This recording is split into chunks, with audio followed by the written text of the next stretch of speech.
Hello everyone, આજે હું તમને સમય વિશે કહીશ. પહેલા તો હું તમને સમય વિશે એક શાયરી કહેવા માંગુ છું. ગમે તેટલું મોટું દુઃખ હોય પણ સમયની સાથે ભૂલાઈ જતું હોય છે, પણ આ સમયમાં લોકોએ આપણી સાથે કરેલો વ્યવહાર હંમેશા યાદ રહે છે.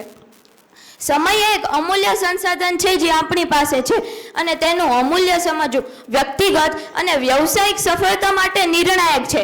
આપણે જાણીએ છીએ સમય અને ભરતી ક્યારે પણ મળતા નથી, પરંતુ સમયનું મહત્વ જાણવું હોય ને તો નાપાસ થયેલા વિદ્યાર્થીઓને અને ગાડી ચૂકેલ મુસાફરોને પૂછો. એના જ માટે આપણા સુભાષિતોમાં પણ કહેવાયું છે, ગઈ સંપત ફરી સાપડે, ગયા વળે છે વહાન, ગત અવસર આવે નહીં, ગયા ના આવે પ્રાણ. આપણે સંપત્તિ એટલે કે ધન ગુમાવીએ તો આપણે મહેનત કરીને મેળવી શકીએ છીએ, પાછળ ગયેલા ગાડી પણ મેળવી શકીએ છીએ, પરંતુ હાથમાંથી નીકળી ગયેલો સમય અને શરીરમાંથી નીકળી ગયેલો પ્રાણ ક્યારે પણ મળતો નથી. સંત કબીર એટલા જ માટે કહે છે, કલ કરે સો આજ કર, આજ કરે સો અબ. સંસ્કૃતમાં પણ કહેવાયું છે શુભસ્ય સિદ્ધમ, એટલે કે ધર્મના કામમાં ઢીલ છે.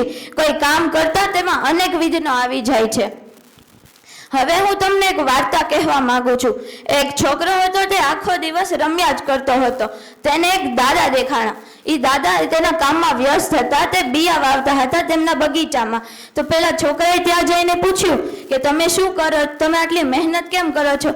તો દાદા હસીને બોલ્યા કે બેટા, આપણે જે પણ ખોટા હોય ને એ આપણે બિયાની જેમ હોય છે, પછીથી તે બિયા કોઈ દિવસ ઉગતા નથી.